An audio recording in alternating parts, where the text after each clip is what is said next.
Welcome to ABC campus. आज हम companies act 2017 में contents of director report and statement of compliance को discuss करेंगे।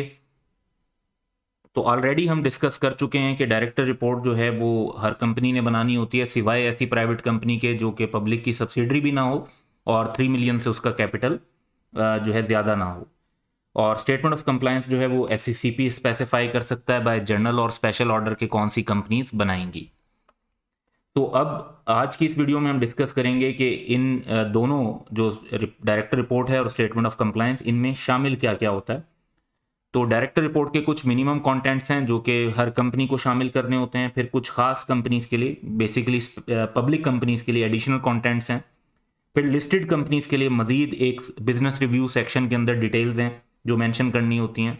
और फिर स्टेटमेंट ऑफ कंप्लायंस के कंटेंट्स पर भी हम ब्रीफली बात करेंगे। तो ज़्यादा बात जो है वो डायरेक्टर्स रिपोर्ट पर हो रही होगी। ये जो फर्स्ट 3 पॉइंट्स हैं ये तीनों डायरेक्टर्स रिपोर्ट से रिलेट करते हैं और जो हमारा फोर्थ पॉइंट होगा वो स्टेटमेंट ऑफ कंप्लायंस से कनेक्ट करेगा। तो वन बाय वन इन सारे पॉइंट्स की तरफ चलते हैं। Minimum contents of director report की अगर हम बात करें तो डायरेक्टर्स के लिए रिक्वायरमेंट है कि they shall make out and attach to the financial statement और report with respect to 3 matters हैं: a state of the companies affairs and fair review of its business. कि कंपनी के इस वक्त जो स्टेटमेंट ऑफ फाइनेंशियल पोजीशन की बात अगर हम कर लें कि फाइनेंशियल पोजीशन कैसे चल रही है, और इस वक्त बिजनेस का अगर एक फेयर रिव्यू हो तो वो क्या है कि बिजनेस के हालात कैसे हैं। अगर डायरेक्टर्स ने कोई अमाउंट डिविडेंड के तौर पे रेकमेंड की है तो उसकी डिटेल, और अगर डायरेक्टर्स ने कोई प्रपोज किया है कि कुछ अमाउंट किसी रिजर्व में ट्रांसफर की जाए, जैसे reserve fund, general reserve, reserve account वगैरह, तो वो अमाउंट्स क्या हैं। ये काफ़ी कॉमन है, अकाउंटिंग के स्टूडेंट्स तो अक्सर statement of changes in equity बनाते रहते हैं जिसमें हम रिटेन अर्निंग से जनरल रिजर्व वगैरह में अमाउंट ट्रांसफर कर रहे होते हैं। तो डायरेक्टर्स ने अगर कोई ऐसी अमाउंट प्रपोज की है तो उसकी डिटेल भी वो अपनी डायरेक्टर रिपोर्ट के अंदर मेंशन करते हैं। अब ये जब हमने बात की कि state of the companies affairs and fair review, तो इस पर यह ध्यान में रखना है कि ये बिल्कुल वन पैराग्राफ भी हो सकता है। एक बड़ा सा पैराग्राफ बना दिया जाए, उसके अंदर कंप्रिहेंसिवली कंपनी की पोजीशन को डिस्कस कर लिया जाए।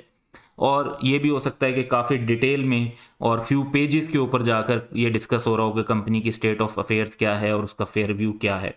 तो समराइज भी हो सकता है और लेंथी भी हो सकता है, डिपेंडिंग अपॉन के क्या इंफॉर्मेशन अवेलेबल है, उस इंफॉर्मेशन की क्वालिटी क्या है, जो मेंबर्स के साथ शेयर करना यूजफुल हो सकता है। तो लॉ ने कोई ऐसा स्पेसिफिक नहीं बताया हुआ कि कितनी लेंथ में जाकर आपने चीज़ों को लिखना है। जो इंफॉर्मेशन अवेलेबल है और मेंबर्स के लिए यूजफुल हो सकती है, उसके कॉन्टेक्स्ट में ये डायरेक्टर्स की जजमेंट होगी कि वो कितनी डिटेल में ये सारी बात करना चाहते हैं। अब हम एडिशनल कंटेंट्स की अगर बात करें तो कुछ कंपनीज के लिए एडिशनल कंटेंट्स की रिक्वायरमेंट है, और वो कंपनीज हैं प्राइवेट कंपनी, पब्लिक कंपनी, और ऐसी प्राइवेट कंपनी जो किसी पब्लिक कंपनी की सब्सिडरी हो। तो इनके लिए एडिशनल कंटेंट्स हैं। मिनिमम कंटेंट सिर्फ 3 आइटम है, एडिशनल कंटेंट्स जो हैं वो 14 आइटम है। तो वो हम जो है वन बाय वन वो 14 आइटम्स भी डिस्कस करेंगे। पहले हम फर्स्ट 5 आइटम्स की अगर बात करते हैं तो एडिशनल कंटेंट्स में name of the person who at any time during the financial year were directors of the company. ये जो at any time during financial year लिखा हुआ है, इसका मतलब है कि अगर कोई डायरेक्टर कुछ पीरियड के लिए डायरेक्टर थे और फिर उन्होंने रिजाइन कर दिया या रिटायर हो गए तो उनका नाम भी लिखा जाएगा। अगर कोई नए अपॉइंट हुए हैं, अभी उन्हें अपॉइंट हुए कुछ टाइम ही हुआ है, पूरा 1 साल नहीं हुआ, तो उनके बारे में भी बताया जाएगा। तो किसी भी टाइम पर जो शख्स डायरेक्टर रहा है, थोड़े टाइम के लिए, ज़्यादा टाइम के लिए, उनके बारे में डिटेल बतानी है, उनका नाम बताना है। फिर principal activities and the development and performance of company business, जो इस फाइनेंशियल ईयर में हुआ कि क्या मेन एक्टिविटीज की गई और बिजनेस की परफॉर्मेंस और डेवलपमेंट कैसे हुई। Description of principal risk and uncertainties जो कंपनी फेस कर रही थी, जैसे कोविड-19 का टाइम था तो उसमें बहुत सारी कंपनीज जो है वो चैलेंजेस फेस कर रही थी, तो वो क्या सिचुएशन है। Any changes that have occurred during the financial year concerning the nature of business of company और ऑफ इट्स सब्सिडरीज और any other company in which company has interest. तो अगर एक कंपनी ने किसी और कंपनी में इन्वेस्टमेंट की हुई है और वहां पर कुछ चेंजेस आ गई हैं नेचर ऑफ बिजनेस में और चीज़ों में, तो उसके बारे में भी डिटेल बताई जाएगी। Information and explanation in regard to any contents of modification in the auditors report. Auditor report में मॉडिफिकेशन का मतलब होता है कि कोई ना कोई मसला है। अब मॉडिफिकेशन जो है वो ऐसी भी हो सकती है जिसमें ऑडिटर्स ने अपनी तरफ से कोई एतराज़ लगाया हो, और ऐसी भी मॉडिफिकेशन हो सकती है जिसमें ऑडिटर्स ने कोई एतराज़ ना लगाया हो, सिर्फ किसी सिचुएशन की तरफ उन्होंने तवज्जो दिलाई हो। तो जो भी एतराज़ लगाया गया है या किसी मामले की तरफ ऑडिटर्स ने तवज्जो दिलाई है, उसे मॉडिफिकेशन इन ऑडिटर रिपोर्ट कहते हैं। और डायरेक्टर्स के लिए ज़रूरी है कि वो मॉडिफिकेशन इन ऑडिटर रिपोर्ट के ऊपर अपनी कुछ ना कुछ रिस्पॉन्स शेयर करें। तो यहाँ पे एक एग्जांपल हम डिस्कस कर रहे हैं कि auditor report to companies address to the members of the company if the auditor has pointed out any observation और has in any way modified his opinion. यानी ऑब्जर्वेशन तो ये होगा कि उन्होंने कोई एतराज़ लगा दिया कि जी ये चीज़, ये डिस्क्लोजर प्रॉपर नहीं है या ये डाटा प्रोवाइड नहीं किया गया वगैरह। The director should address the matter and provide the members with their version. देखिए, ऑडिटर ने तो अपना पर्सपेक्टिव बताया कि जी ऑडिट के मुताबिक उनका ये पॉइंट ऑफ व्यू है, लेकिन डायरेक्टर्स ने अपना पर्सपेक्टिव बताना है, अपनी वर्जन ऑफ सिचुएशन बतानी है, ताकि मेंबर्स के पास जो है वो ऑडिटर का पर्सपेक्टिव भी हो, डायरेक्टर्स का पर्सपेक्टिव भी हो, और मेंबर्स जो है वो फिर सिचुएशन को बेहतर अंडरस्टैंड कर सकें और उन मामलात को बेहतर समझ सकें जो ऑडिटर रिपोर्ट के अंदर हाईलाइट किए गए हैं। तो 5 पॉइंट्स तो ये हो गए। अब कुछ मजीद पॉइंट्स की तरफ चलते हैं। Information about the pattern of holding of the shares in the form specified. तो पैटर्न ऑफ शेयर होल्डिंग जो है वो भी बताया जाता है, ये भी आपको जो है एक इलस्ट्रेट भी कर देते हैं। अगर name and country of origin of the holding company, अगर जो हमारी कंपनी है वो उसकी होल्डिंग कंपनी है और वो फॉरेन कंपनी है, तो उसका नाम क्या है, वो कौन से कंट्री में उसका ओरिजिन है, उसको डिस्कस किया जाएगा। ये ऑब्वियसली बहुत कम कंपनीज में ये सिचुएशन होती है। अर्निंग पर शेयर बताई जाएगी। IAS 33 अर्निंग पर शेयर के मुताबिक जो basic and diluted EPS company calculate करती है वो यहाँ पर बताई जाएगी। अगर कंपनी को लॉसेज हुए हैं ड्यूरिंग द ईयर तो उसकी रीजंस क्या थी और फ्यूचर में प्रॉफिट के चांसेस क्या हैं, उस पर बात की जाएगी। अगर कंपनी ने किसी डेट की पेमेंट में डिफॉल्ट किया है तो उसकी इंफॉर्मेशन और खास तौर पर उसकी रीजंस, इनके बारे में इंफॉर्मेशन दी जाएगी। अब पैटर्न ऑफ शेयर होल्डिंग क्या होता है, पैटर्न ऑफ शेयर होल्डिंग पे बात करते हैं। तो pattern of share holding basically इस तरीके से एक फॉर्मेट में बनाया जाता है। अमूमन ये डायरेक्टर रिपोर्ट के साथ अटैच किया जाता है, रिपोर्ट के अंदर नहीं होता। रिपोर्ट में ये लिख दिया जाता है कि pattern of share holding is annexed और अटैच्ड, और उसके साथ इसको अटैच कर दिया जाता है। इसमें देखें, जैसे ये पता चल रहा है कि 149 ऐसे शेयर होल्डर्स हैं जिनके पास 1 से लेकर 100 तक शेयर्स हैं, और इस तरह के टोटल शेयर 3626 हैं। फिर 26 ऐसे शेयर होल्डर्स हैं जिनके पास 20,000 से ज़्यादा लेकिन 25,000 से कम शेयर्स हैं, और इस तरह के टोटल शेयर्स की तादाद 595,000 है। तो इस पैटर्न ऑफ शेयर होल्डिंग का जो है ना अंदाज़ा इससे ये लगता है कि छोटे छोटे शेयर होल्डिंग्स हैं या कुछ मेजर शेयर होल्डर कंपनी के अंदर हैं, तो कंपनी में किस टाइप के शेयर होल्डर्स हैं, कितनी तादाद है शेयर होल्डर्स की, उसके बारे में समझने में मदद मिलती है। इसलिए ये भी जो है लॉ की रिक्वायरमेंट है कि डायरेक्टर्स ये इंफॉर्मेशन भी शेयर करें। तो ये 5 इंफॉर्मेशन हमने और डिस्कस की, ये टोटल 10 इंफॉर्मेशन हो गई। लास्ट 4 इंफॉर्मेशन भी हम अब डिस्कस करते हैं। Comments in respect of adequacy of internal financial control, कि कंपनी के जो इंटरनल फाइनेंशियल कंट्रोल हैं, कोई फ्रॉड नहीं हो रहा, कोई गलतियां नहीं हो रही रिकॉर्ड वगैरह में, इसके ऊपर जो कंट्रोल्स हैं उसके ऊपर कमेंट्स होंगे। फिर material changes and commitments affecting the financial position of company which have occurred between year and से लेकर जिस दिन डायरेक्टर रिपोर्ट बनाई जा रही है, ईयर एंड से लेकर डायरेक्टर रिपोर्ट बनाने तक काफ़ी ऐसे मामला हो सकते हैं जिससे कंपनी की फाइनेंशियल पोजीशन अफेक्ट होती हो, तो उनको भी डायरेक्टर रिपोर्ट के अंदर डिस्कस किया जाएगा। इस पर हम इलस्ट्रेशन एग्जांपल वाइज भी बात करते हैं। डिस्क्लोजर दिया जाएगा कि डायरेक्टर और चीफ एग्जीक्यूटिव को क्या रिम्यूनरेशन पैकेज दिया जा रहा है, खास तौर पे उनकी salary, benefits, bonus, stock option, pension और जो अदर इंसेंटिव दिए जा रहे हैं, ये सब उसमें बात की जाएगी। और लास्ट पॉइंट लॉ में लिखा हुआ है कि any other information as may be specified, यानी कमीशन जो है SECP वो फर्दर इंफॉर्मेशन भी स्पेसिफाई कर सकता है कि डायरेक्टर रिपोर्ट में शामिल की जाए। अब इस पर एक एग्जांपल डिस्कस कर लेते हैं। ये जो मटेरियल पॉइंट्स की बात है कि मटेरियल चेंजेस एंड कमिटमेंट्स जो है फाइनेंशियल ईयर एंड से ऑनवर्ड, एक कंपनी का फाइनेंशियल ईयर जो है 30 जून 2012 और डायरेक्टर रिपोर्ट जो है वो 1 अक्टूबर को बनाई जा रही है, तो 3 सितंबर जो कि इन दोनों डेट्स के दरमियान की डेट है, उसमें कंपनी ने एक मेजर ज्वाइंट वेंचर किया एक फॉरेन कंपनी के साथ। ऑब्वियसली इससे कंपनी की फाइनेंशियल पोजीशन जो है वो अफेक्ट हो रही है। तो ज्वाइंट वेंचर एक ऐसा मामला है जो डायरेक्टर रिपोर्ट के अंदर डिस्कस होना चाहिए। इसी तरह से अगर गवर्नमेंट ने कोई एक्स्ट्रा टैक्सेस इम्पोज कर दिए कंपनी पे जो कि ईयर एंड के बाद इम्पोज हुए हैं, जाहिर बात है कि ईयर एंड के बाद इम्पोज हुए हैं तो अकाउंटिंग में तो हम उनको नहीं लेते, क्योंकि अकाउंटिंग में जो ईयर एंड तक लॉ बना होता है उसकी बेसिस पर टैक्स की कैलकुलेशन की जाती है। तो फाइनेंशियल स्टेटमेंट्स में तो वो रिफ्लेक्ट नहीं हो रहे होते, लेकिन वो फ्यूचर की फोरकास्टिंग के लिए, फ्यूचर को अंडरस्टैंड करने के लिए इंपॉर्टेंट होते हैं। तो डायरेक्टर रिपोर्ट के अंदर उनको भी डिस्कस किया जाएगा।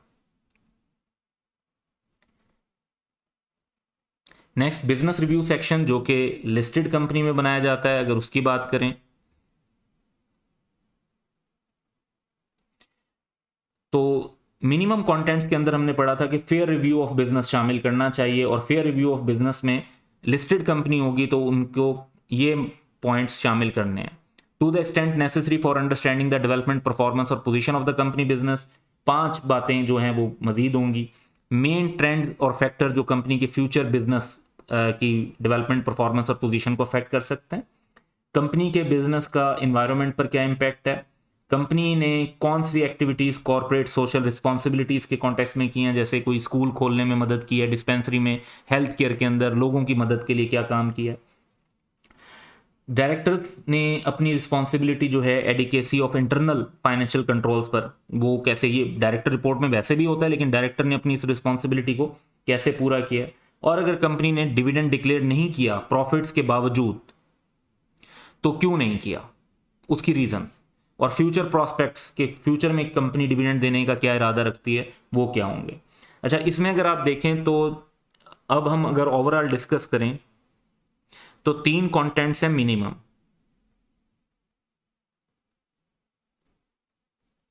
14 कंटेंट्स हैं एडिशनल,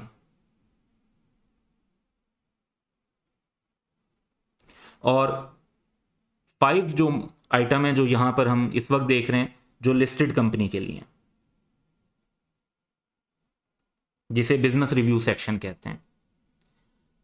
सो एक्चुअली अगर एग्जाम में ये पूछा जाता है कि एक जस्ट प्राइवेट कंपनी है तो उसने अगर बनाना है और उसका हम कहते हैं कि जी पेड अप कैपिटल भी जो है वो कम है 3 मिलियन से, और वो किसी पब्लिक की सब्सिडरी भी नहीं है, तो उसके लिए तो रिक्वायरमेंट ही नहीं है डायरेक्टर रिपोर्ट बनाने की।